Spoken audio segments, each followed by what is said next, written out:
So today in this video we are going to discuss about writing module. And what about writing module? Yes, we are going to discuss the marking criteria.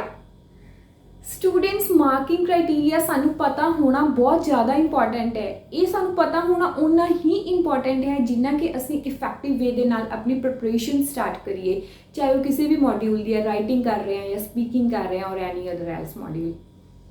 But जी मैं कहा believe me guys the worst thing is सानू नहीं पता कि marking criteria की चीज़ है ना। तो आज आप डिस्कस करेंगे राइटिंग मार्किंग क्राइटेरिया मीनस जो आप पेपर के विच लिख के आवांगे उत्थे प्रेजेंट करांगे, चाहे आप टास्क 1 कर रहे हैं टास्क 2 कर रहे हैं वैदर यू आर जीटी और अकैडमिक स्टूडेंट, कि जो असीं लिख के आ रहे हैं उत्थे वो किस बेसिस से जज होएगा, किस बेसिस से साडे बैंड स्कोर आउणगे है ना।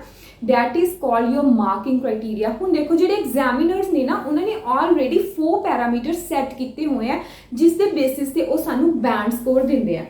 वो 4 पैरामीटर्स किहड़े ने? ये वाले 4 पैरामीटर्स ने। हुण मैं एक चीज़ होर इत्थे क्लीयर करां। सपोज तुहाडे राइटिंग दे विच 7 बैंड आ गए या 6.5 बैंड, सपोज 6.5 बैंड तुसीं राइटिंग दे विच लै लए, ठीक है। तो वो तुहाडे किस बेसिस ते आउंदे आ? इन्हां 4 पैरामीटर्स दे विच। जे तुहाडा टास्क रिस्पॉन्स दे विच 6.5 आएगा, कोहेरेंस एंड कोहेजन दे विच 6.5 आएगा, इन्हां दे विच 6.5 मीनस जे तुसीं ईच दे विच 6.5 लै रहे हो तो डिवाइड कर देंगे 4 दे नाल, तुहाडी एवरेज निकलदी है ना। इस तरीके नाल तुहाडा मार्किंग क्राइटेरिया रिड्यूस करते हैं, ठीक है। जे हुण तुसीं 3 दे विच 6.5 लै लए लेकिन एक दे विच 5.5 रह गए तो तुहाडे 5.5 ही आउणगे, फिर एक दे विच तुहानूं 7 लैणे पैणगे उहनूं की करन दे लई, कोप अप करन दे लई। क्लीयर? ये चीज़ां तुहानूं सॉरी क्लीयर होनी बहुत ज़्यादा जरूरी ने, ठीक है। तो आज आप डिस्कस करेंगे marking criteria. And yes guys तुहानूं स्टार्टिंग तो ही जो तुसीं राइटिंग की प्रिपरेशन स्टार्ट करोगे ना तो ये चीज़ां उदों ही तुहाडे mind they which clear cut होनी चाहिए ने, सो डैट जिमें जिमें तुसीं प्रिपेयर करोगे तो अपने वीक पॉइंट्स क्लीयर होंगे, ठीक है। तो पता लगेगा कि इन्हां विचों मेरा की वीकर एरिया मैं उस पर वर्क करना या कोई चीज़ मेरी रह तो नहीं गई। सपोज मैं टास्क रिस्पॉन्स का पूरा कर लिया तो मैं लैक्सिकल रिसोर्स तो लिखे ही नहीं, वो तो मैं अपने ऐसे दे विच पाए ही नहीं, वो तो मैं टास्क 1 दे विच पाए ही नहीं, ठीक है। वो चीज़ां तुसीं लैक ना करो तो ये तुहानूं क्लीयर कट क्लीयर होना चाहिए, ठीक है। हुण देखते हैं मार्किंग क्राइटेरिया दे विच की आउंदे आ। मैं पहले ही कहा देयर आर 4 पैरामीटर्स जिहड़े तुहानूं जिन्हां दी तुहानूं नॉलेज होनी चाहिए। That is number 1 is your task response, second is coherence and cohesion, third is lexical resource and then is grammatical range and accuracy. हुण आपां इन्हां नूं 1 बाय 1 डिस्कस करांगे in brief. Number 1 is your task response. Task response as the name suggest, ठीक है। जिहड़ा तुहानूं title आया उत्थे जिहड़ी तुहानूं स्टेटमेंट उन्होंने पूछी ओहदा तुसीं टास्क दा रिस्पॉन्स करना, ठीक है। सपोज उन्होंने तुहानूं पूछा discuss both views and give your opinion, ठीक है। हुण उत्थे तुसीं की करके आए, तुसीं डिस्कस तो करे आए बोथ व्यूज BP1 दे विच एक लिखता, एक BP2 दे विच लिखता, लेकिन तुसीं अपना ओपीनियन लिखना ही भुल गए या तुसीं लिखिया नहीं। तुसीं सोचा मैं टास्क 1 BP1 ते BP2 तो लिखता, एग्जामिनर अपने आप समझ लूगा कि मेरा ओपीनियन उन्होंने क्लीयर हो गया होगा। That is a wrong way, that is incorrect completion. उत्थे तुसीं टास्क रिस्पॉन्स नूं 100% फुलफिल नहीं कर रहे। मीनस टास्क रिस्पॉन्स दे विच जिहड़ी भी चीज़ उन्हें पूछी है प्रॉपर, उन्हें इफैक्ट्स पूछे, सॉल्यूशंस पूछे, नाल उन्हें कॉजेस भी पूछे तो तुसीं तिन्नां नूं ही एक्सप्लेन करना है। उन्हें पूछा गिव रेलेवेंट एग्जाम्पल्स तो तुसीं एग्जाम्पल्स भी दे के आउणी है। उत्थे GT1 स्टूडेंट्स नूं लैटर आउंदी है, लैटर दे विच 3-4 बुलेट पॉइंट्स हुंदे हैं, तुसीं 2 लिखते 3 लिखते 1 लिखना भुल गए। इदां नहीं करना, ये बहुत सिंपल चीज़ है, लेकिन इस पर ध्यान दो। तुसीं पूरे दा पूरा टास्क रिस्पॉन्स 100% करके आना है। That is answer are all parts of the question. सारे के सारे पार्ट्स जिन्हें भी पूछे हो तुसीं क्वेश्चन करके आने हैं, ठीक है। Second is present clear opinion throughout the essay, throughout the letter, throughout the task 1 pie chart graph कोई भी है। मीनस तुसीं इंट्रो बहुत वधिया लिखती उत्थे, तुसीं BP1 भी लिखता क्लीयर कट लिख रहे हो, लेकिन BP2 ते आउंदे आउंदे तुसीं एक पॉइंट लिखिया पर उन्होंने एक्सप्लेन नहीं किया है ना, या उहदी एग्जाम्पल नहीं दी या उन्होंने एंड तो कंक्लूड नहीं किया। That is not a clear cut opinion, ठीक है। तुसीं अपना ओपीनियन जिहड़ी भी चीज़ एग्जामिनर नूं समझाउणा चाह रहे हो वो प्रॉपर क्लीयर कट होनी चाहिए थ्रू आउट, ठीक है। जे तुसीं ऐसे लिख रहे हो, लैटर लिख रहे हो, जो टास्क 1 लिख रहे हो, ठीक है। मीनस तुसीं सब तो पहला उहदा मेन आइडिया देना। मेन आइडिया मीनस सपोज आपां दीए कि किसी भी चीज़ के सपोज स्टूडेंट्स ने या चिल्ड्रन ने आजकल की हो रहे हैं ओबीज हो रहे हैं, ओबीज होने हुण असीं रीजनस देने ने। पहला रीजन की है? पहला रीजन हो सकता है उन्होंने सेडेंटरी लाइफस्टाइल जिहदे करके ओबीज हो रहे हैं। That is our main idea. फिर उन्होंने सपोर्ट करने दे विच तुसीं अगे उन्होंने इलैबोरेट करना है। फिर तुसीं उहनूं एक्सटेंड करना, एक्सटेंड तुसीं उहनूं एग्जाम्पल दे नाल भी कर सकते हो, या अगे होर अपना फर्दर उहनूं एक्सटेंशन कर सकते हो, सपोर्टिंग आइडियाज़ होर दे सकते हो। एंड दे विच तुसीं उहनूं कंक्लूड भी करना है, देयर फॉर हैंस दस देयर अपॉन ये चीज़ां लगा के, ठीक है। तो यही प्रेजेंट करेगा थोड़ा clear cut opinion throughout the essay. ये नहीं है तुसीं BP1 दे विच ये फॉलो किया, BP2 दे विच भुल ही गए, इदा नहीं होना चाहिए, ठीक है। First of all you have to write your main idea, फिर उन्हें सपोर्ट करो योर सपोर्टिंग आइडिया, दैन उसकी एक्सटेंशन करो विद एग्जांपल्स भी कर सकते हो, then is conclusion. Clear? So task response I hope तुहानू क्लियर हो गया। Second parameter is your coherence and cohesion. Coherence and cohesion की चीज़ है, सानू तो पता ही नहीं कोहेरेंस एंड कोहेजन की चीज़ है। जे सानू पता होएगी ताही असीं उस चीज़ ते वर्क करांगे ना। Don't worry, I tell you coherence की हुंदी है। कोहेरेंस हुंदी है अपने जिहड़े सेंटेंसेस हुंदियां, अपनी लाइन्स हुंदियां, उन्हां नूं एक नूं दूसरे नाल जोड़ना, दैट इज लिंक करना, ठीक है। उन्हां दा तालमेल बिठाउणा। ये नहीं कि BP1 दे विच तुसीं पहले ही अपना आइडिया देता, मेन आइडिया देता, लेकिन सपोर्टिंग आइडिया कुछ होर ही तुसीं लिखी जा रहे हो, कोई फालतू दी इन्फॉर्मेशन लिखी जा रहे हो। No, that is a wrong way. Coherence हुंदी है प्रॉपर उन्हां नूं लिंक करना। लिंक किस चीज़ दे नाल करांगे, उन्हां दा तालमेल किस चीज़ दे नाल आपां रखांगे, with proper cohesive devices. Cohesive devices जिवें कंजंक्शंस हो गए, फ्रेजेस हो गए, ट्रांजिशनल वर्ब्स हो गया, इन्हां चीज़ां दे नाल। क्लियर? तो कोहेरेंस एंड कोहेजन भी बहुत इंपॉर्टेंट रोल प्ले करती है। यस, तुहानूं पहला ही पता होना चाहिए भी जिहड़ा तुसीं ऐसे हो इदां तुसीं लिख रहे हो या नहीं लिख रहे, ठीक है। हुण इहदे च की होंदा, फर्स्ट इज पैराग्राफिंग लॉजिकली। हुण पैराग्राफिंग लॉजिकली दा की मीनिंग है, बहुत इंपॉर्टेंट पॉइंट है ते बहुत ही सौखा भी है, सानूं सारिਆਂ ਨੂੰ पता, लेकिन कई बार असीं की कर दिंदे आ, गलती कर दिंदे आ। किवें? सपोज आ तुहाडी आंसर शीट है ना, इत्थे तुसीं 4 पैराग्राफ्स बना के आओगे, intro, BP1, BP2 and your conclusion, है ना। हुण जे तुसीं इंट्रो इत्थों स्टार्ट कीती है तां तुसीं BP1 भी इत्थों स्टार्ट करोगे, BP2 भी ते कंक्लूजन भी।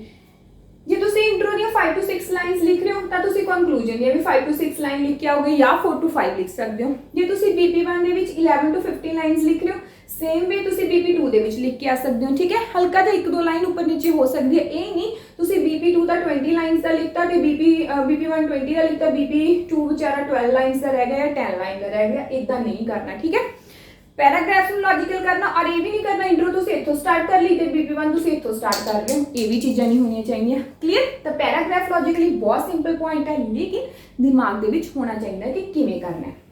Second is use cohesive devices effectively. हुण जिहड़े कोहेसिव डिवाइसिस ने आपां जिन्हां नूं लिंक करांगे, है ना, कंजंक्शंस हो गए, ट्रांजिशनल फ्रेजेस, वर्ब्स, जिहड़ियां भी चीज़ां आपां यूज करांगे उन्हां नूं इफेक्टिवली यूज करना। ये नहीं कि गलत तरीके नाल तुसीं वो चीज़ां यूज करके आ रहे हो। Next is cohesion should not be faulty और मैकेनिकल।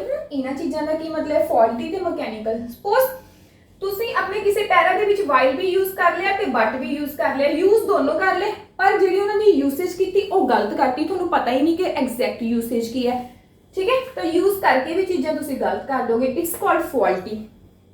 मैकेनिकल की चीज़ है, मैकेनिकल हुंदा बहुत सिंपल लिख के आना, जिवें आपां कहने ना कनैक्टर्स लिखो, है ना, कनैक्टर्स वधिया कनैक्टर्स लिख के आओ, rather than writing furthermore, more over, apart from this. ये तो तुसीं नहीं लिखे, तुसीं की लिखे, तुसीं स्टार्ट किया फर्स्टली तो फिर अपना एक्सप्लेन किया, फिर तुसीं लिखता सैकेंडली, सेम वे तुसीं थर्डली लिखता एंड भी नहीं उन्होंने किया, हैंस दस या इदा कुछ लगा के। तो ये हुंदा मैकेनिकल, मीनस असीं जान बुझ के वो गलती की, सानूं पता उदा नहीं करना, असीं कीता।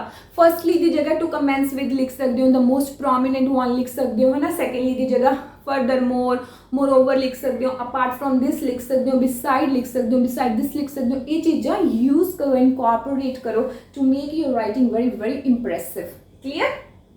सो it's the meaning of faulty और मैकेनिकल।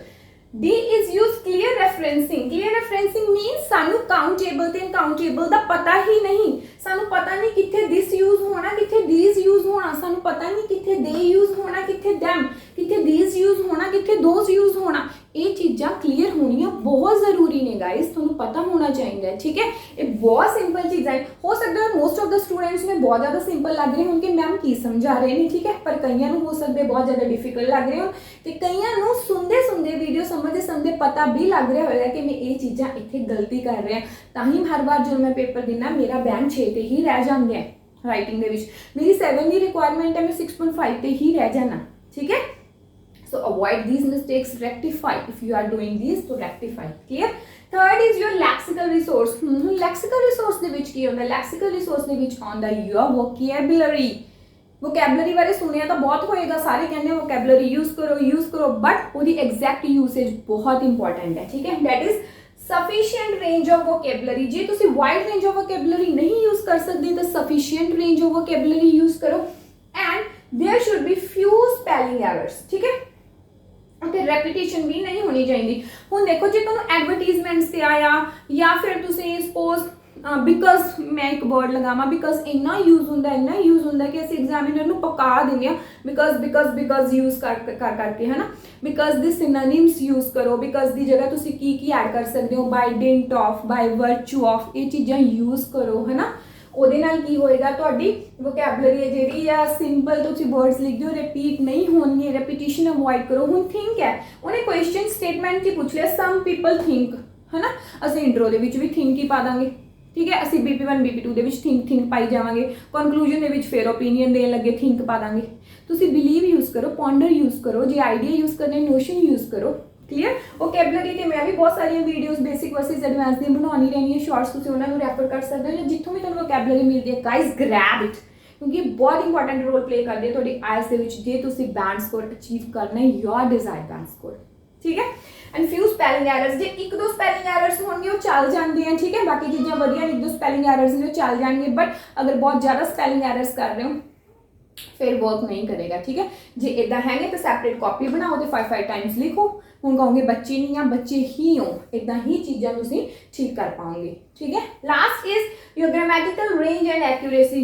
हूँ सानू पता है कि जो ऐसे लिख रहे हैं वो करैक्ट होना चाहिए, ग्रामैटिकली टेंसिस ठीक होने चाहिए, वर्ब्स ठीक लानिया चाहिए है ना। तो ये होर की चीज़ां आउंदियां। Use variety of complex structure, ਤੁਸੀਂ ਕੰਪਲੈਕਸ ਸੈਂਟੈਂਸਿਸ ਯੂਜ਼ ਕਰੋ, ਕੰਪਾਊਂਡ ਨਹੀਂ ਯੂਜ਼ ਕਰ ਸਕਦੇ, ਕੰਪਲੈਕਸ ਦਾ ਯੂਜ਼ ਕਰੋ, ਠੀਕ ਹੈ। ਇੱਥੇ ਜੇ ਮੈਂ ਗੱਲ ਕਰਾਂ GT ਸਟੂਡੈਂਟਸ ਲਈ, GT ਸਟੂਡੈਂਟਸ ਦੀ ਰਿਕੁਆਇਰਮੈਂਟ 7 ਬੈਂਡ ਦੀ ਹੁੰਦੀ ਹੈ, ਤੇ 7 ਬੈਂਡ ਤੁਹਾਡੇ ਕਿਉਂ ਨਹੀਂ ਹੁੰਦੇ, ਤੁਸੀਂ ਬਹੁਤ ਸਿੰਪਲ ਚੀਜ਼ਾਂ ਲਿਖ ਦਿੰਦੇ ਹੋ, ਠੀਕ ਹੈ।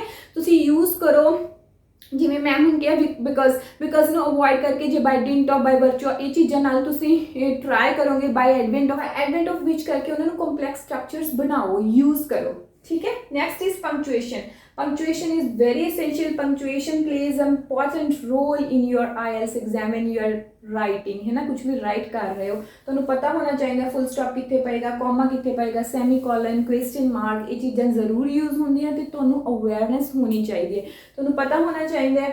जे फुल स्टॉप तो बाद तुसी कोई कनैक्टर यूज़ कर रहे हो तो सपोज फर्दर मोर यूज़ कर रहे हो, F should B capital. J sentence के विच यूज़ कर रहे हो कनैक्टर के अगे पिछे कॉमा पैना, then F should be small, ठीक है। Last is sentences. Yes, sentences should be grammatically correct, तो टेंस प्रॉपर क्लीयर होनी चाहिए। पास की गल कर रहे हो, पास की ही गल होनी चाहिए। कोई सजेशन प्रोवाइड कर रहे हो, शुड O2 यूज़ करके करना है, ठीक है। ये चीज़ां बहुत छोटिया चीज़ां ने, हो सकता है तुहानू पहला ही क्लीयर हो तो तुसी छोटी गलतियां कर रहे हो या तुहानू क्लीयर नहीं है, then this video is totally for you guys, ठीक है। So I hope you found the video useful and helpful, and if you have any doubts write down in the comment section.